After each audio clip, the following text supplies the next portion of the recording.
would I be right in saying that an awful lot of your lyrics are kind of about spirituality and how you feel inside? And I'm just intrigued to know, where do you come from spiritually? What do you do to maintain your spiritual condition and progression? I think most religions have some kind of space that they've set up in whatever manner where you afford yourself, or you're being told to afford yourself a space to meditate. So even I'm not a big fan of the Western religions, Catholicism. I was raised Southern Baptist, but even so, those religions always have that space where you have to go to confession. You have to sit in a box and vent for a few minutes and take a deep breath, or you have to sit on your knees and pray. And that's what it's all about. It's almost like the Eastern religion. It's the same thing. It's getting into a lotus position and clearing your mind and just breathing for a few minutes and really making a space for yourself. So I think that can be found anywhere as long as you have intent for it to be that. For me, it's, my friends are always complaining that I take long, hot showers. Well, it's one of the few spaces that you can have by yourself with no interference with the water pounding and kind of drowning out all sounds and the heat, and you just close your eyes and all of a sudden the hot water runs out. You're like, how long have I been in here? So it's that kind of a space that you have to afford yourself every day as an artist. So if I have a spiritual side, it's about trying to be as honest as I can with my words, with the experiences, because if they're going to translate at all, they have to resonate on some level with the pure friction of what went on, whatever that might be. You have to get that onto paper, and not so much worry about the consequences of it. You're gonna, because it is friction and it is your point of view of friction, you're gonna get some flack from people if they recognize that the friction was about them, or not. They might appreciate it that you helped them work through it as well. But the combination of trying to be honest with that and then finding your place to pray every day, whatever that is, just find some space to breathe. I guess that would be my spiritual side. I see quite a lot of stuff on the websites to do with the occult and Abramelin and Enochian theorem and all that. Is that?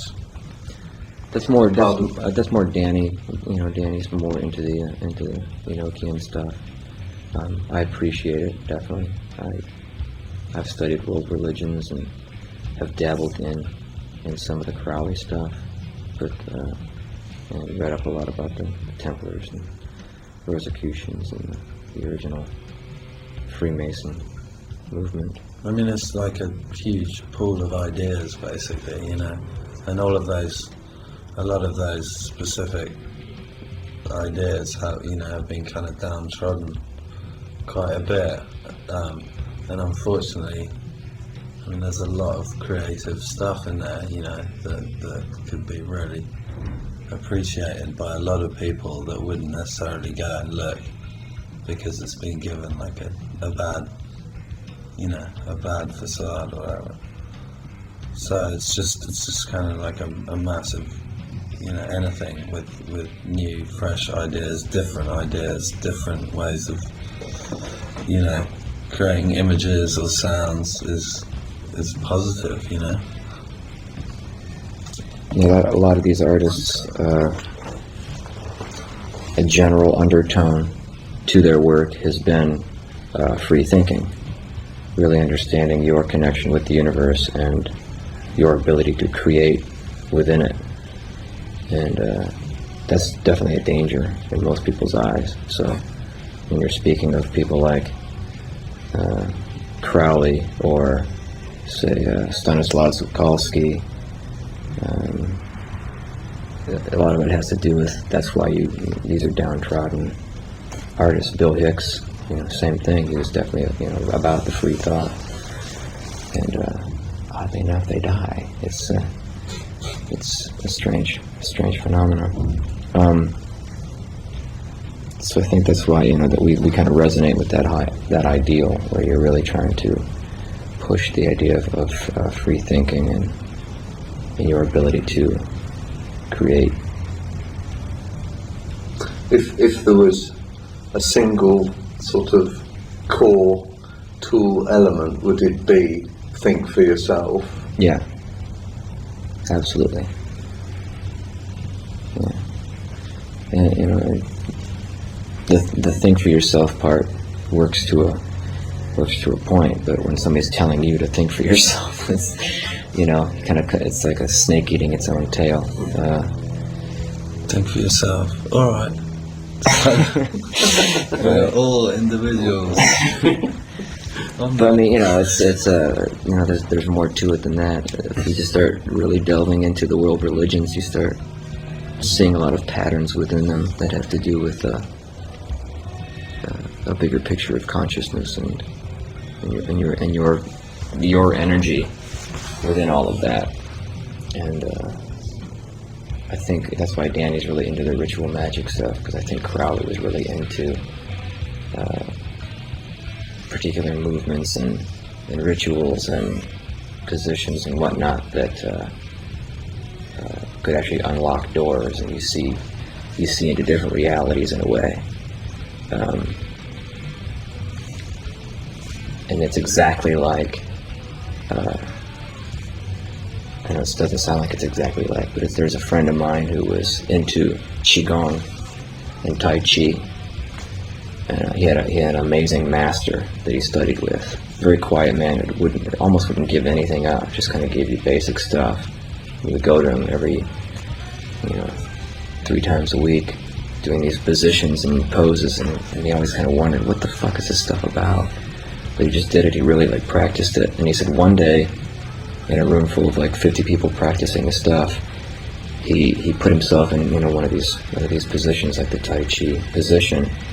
And when he got to the position where he's supposed to hold this position, he felt this energy run through his entire body, like he just grabbed a hold of a plug on either end, his toe in his hand, just completely lit him up. I mean, stood his hair on end and everything. And nobody in the room noticed it. He did it, and he's his eyes were all wide open, and he kind of looked across the room, and his instructor just kind of gave him a nod. And that was it. That's all they gave him. You know what I mean? So it's the same kind of thing. It's a discipline where you really can unlock some other stuff if you just open yourself up to it and explore. And I think, and we hope that that's what we're trying, doing with the music is bumbling around in the dark until we all come together like monkeys typing on a typewriter. And all of a sudden we just come up with the right thing that ends up being that thing that really the light just kind of comes through. And I don't know that we've done it yet. I think that we're on the path, and that's what people recognize, is that we're on that. We are the monkeys bumbling around typing on the typewriter, these idiots stumbling around in the dark trying to find the doorway.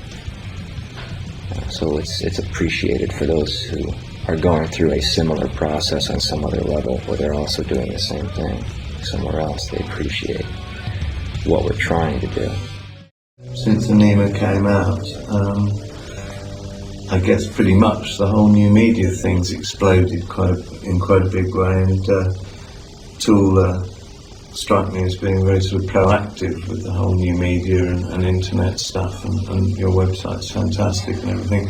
How do you how would you like to see the relationship between music and new media develop, and how do you think you would fit in with it as that goes on? Well, we definitely are into that, and I think we have about as much control over a website as anybody could possibly have. At this point, it's pretty much Adam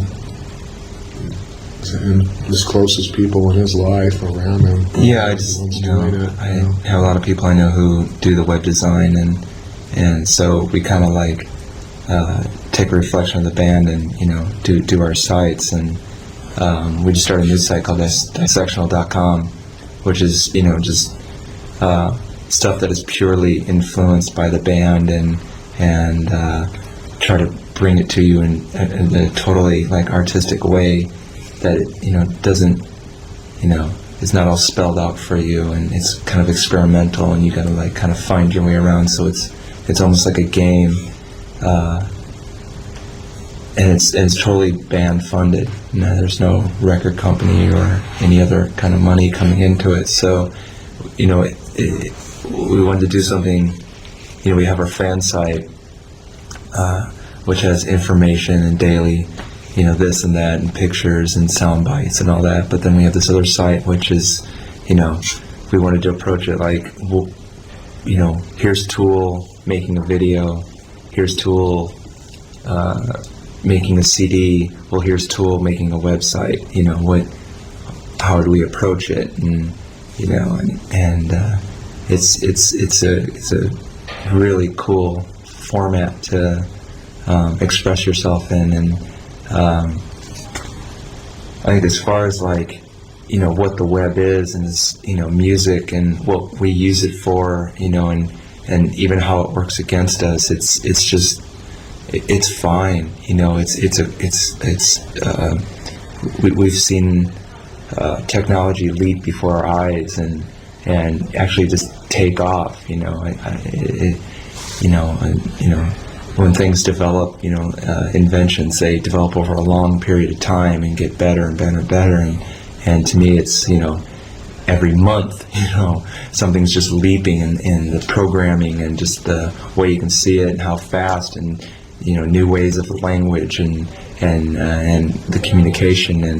And I really love the fact that it's so uncontrollable, and uncensored and pure, and where people are bootlegging, our music. On one hand, it affects us, it upsets us, but on the other hand, it's the price we've paid, and I mean everyone, collectively, society, and I just think it's a really awesome thing. So we just have to embrace it and kind of go with it.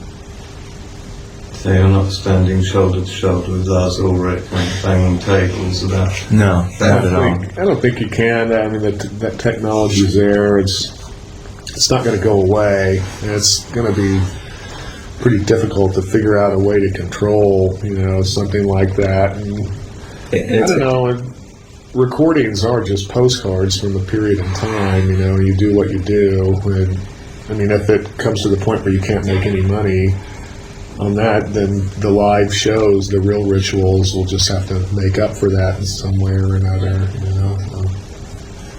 It all works out. You might just have to be a little more creative for a while, transcend it. Yeah. And they'll start. They put. The whole point is to put a meter on it. That's what most of the agencies want to do. They don't want the free expression, or they want to put the rules on and put the meter on and collect money off it. And since we start doing that, then you have to do it on everything, on the web. And I'm not into it at all. I'd rather, lose money in sales of my record to gain freedom in other areas of knowledge and expression. And, I mean, you're touching the entire world when you go on there. It's just an amazing thing. So. Do you like living in the world in 2001? Do you think the world is good? Absolutely. This is a wonderful time. Yeah, just the way things are moving. It's a very curious time. Everything, information in general, on all levels. Information that's going into your head, into your body, emotionally, spiritually. Everything is so exponential right now. It just seems like it's leaping over itself. It's really crazy. And the chaos of that, there's chaos. There's plenty of it. And that's kind of reassuring in a way, It's like anti-tradition, things have a chance of going any way. And,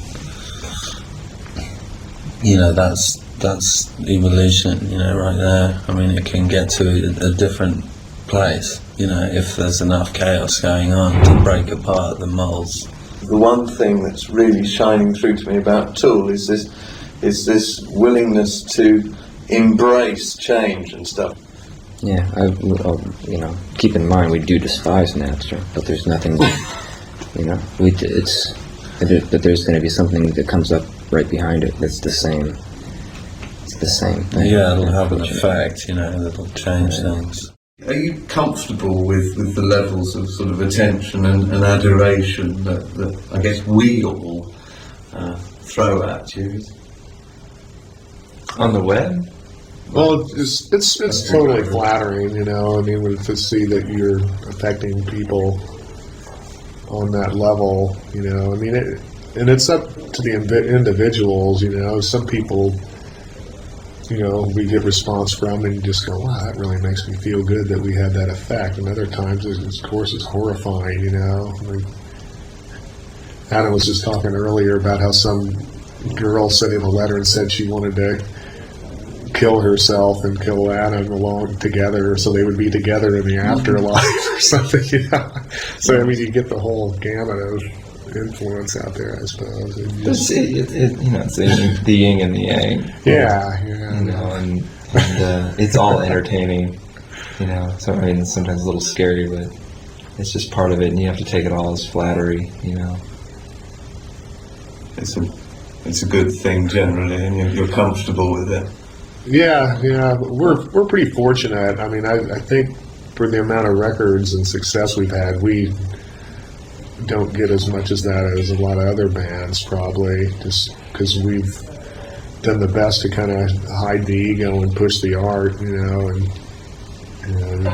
sell music and whatnot, and keep ourselves out of the picture. But it gets tough, Especially on this record, you always see kind of a spike in it again now since we're on the cover of some magazines and things like that. And every time your face is out there, more people will recognize you. It's just kind of part of it. I'm intrigued to know about, the workings of the band. There's a lot been written about Tool being a very democratic unit, and I was just intrigued to know, how do you, as a band, reach decisions, especially now after everything you've been through, and surely is I don't want to name names here, but is the one sort of ego in the unit that tends to get more results than the others in terms of band decisions, or are you completely democratic about it? It depends on the subject, it's if we're going, okay, we want to do this thing in a month on Tuesday, we raise hands, kind of thing. We vote, and if 3 out of 4 want to do it, then that's the way we do it. But if we're looking for a new manager, or something very specific that's going to affect all of our lives individually at the same time as a collective, it has to be a unanimous decision. But we've kept things real fair. We've kept things open and on the table. We split everything 4 ways, and we don't,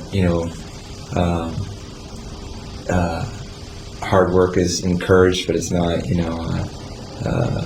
it's not something to,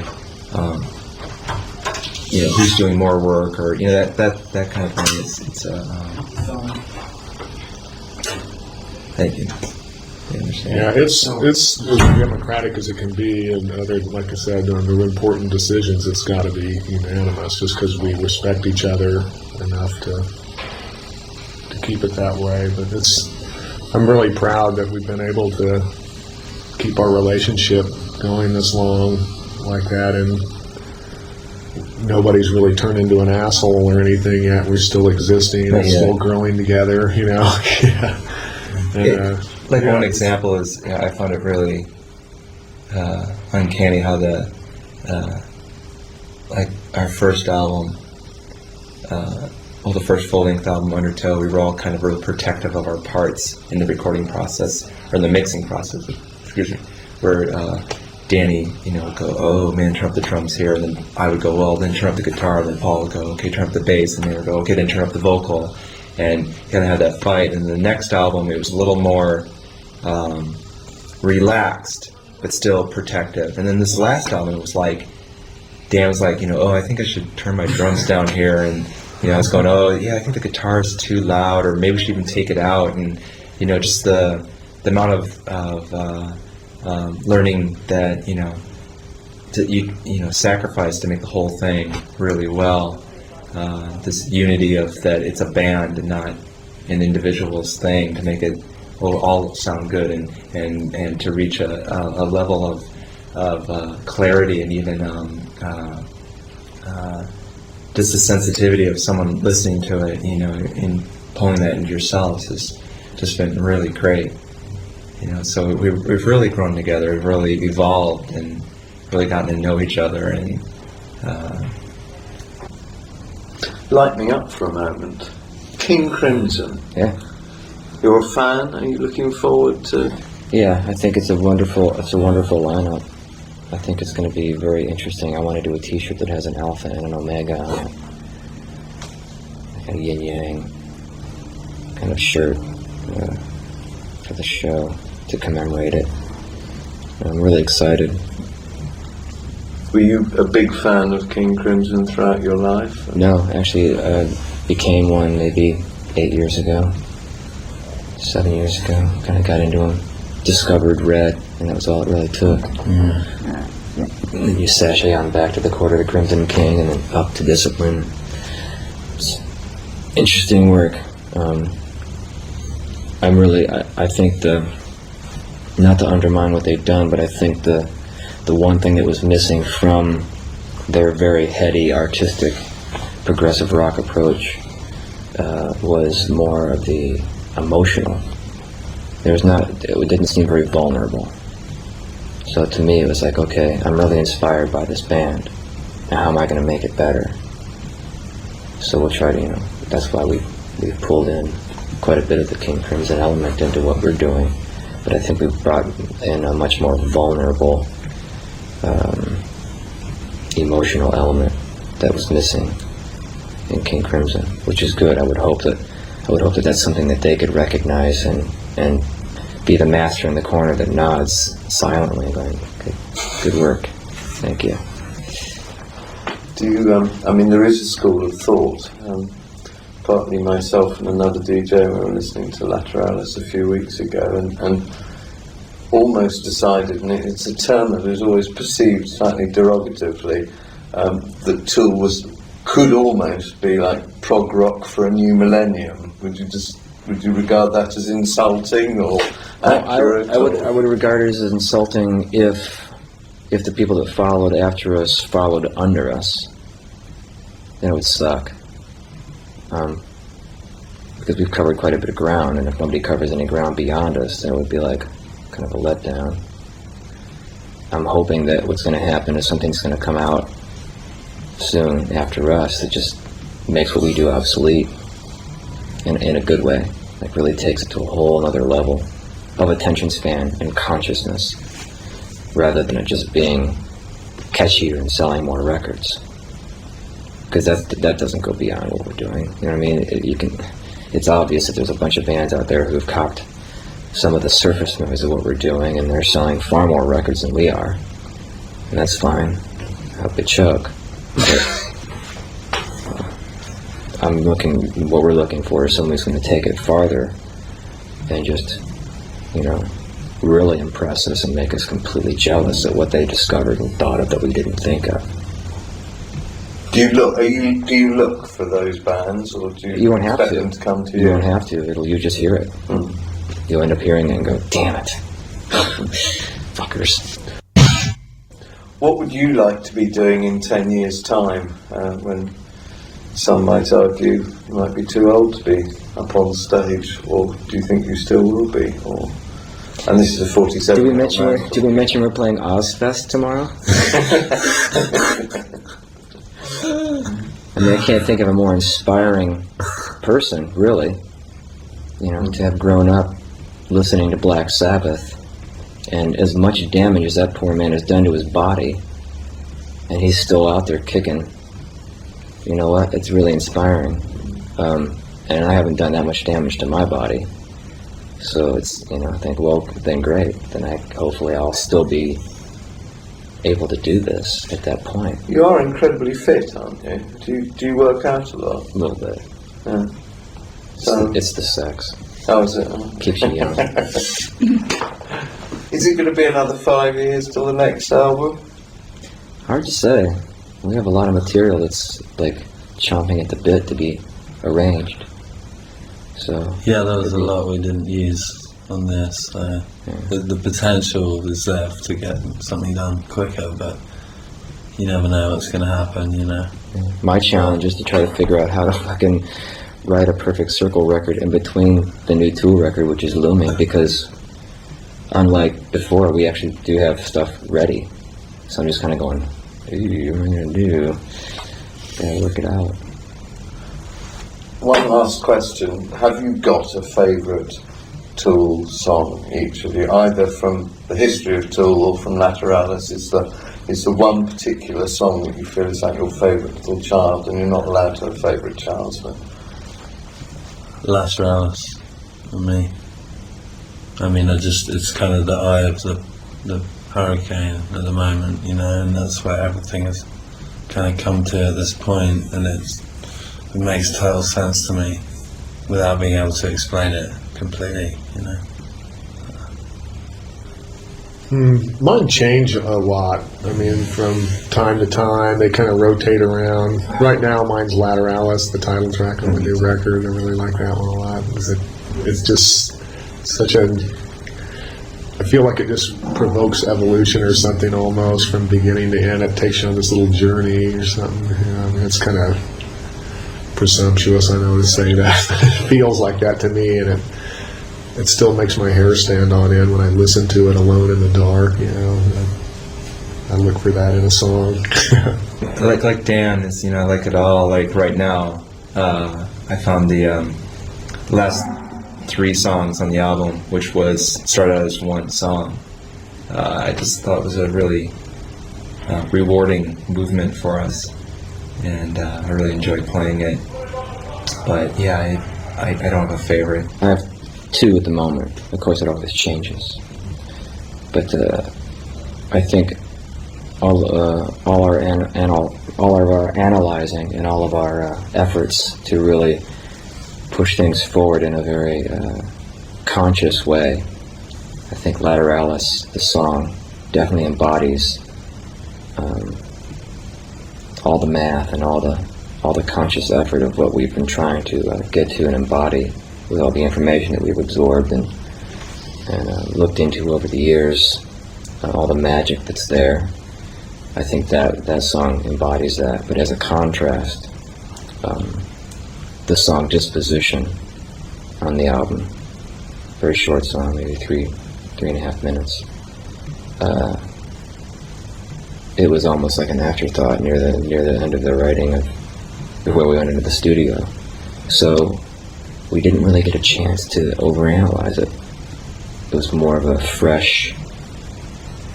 very fresh piece, very downplayed, very much. I think that we actually shine as brightly in that as we do in Lateralis, but in a different way, because it's so much.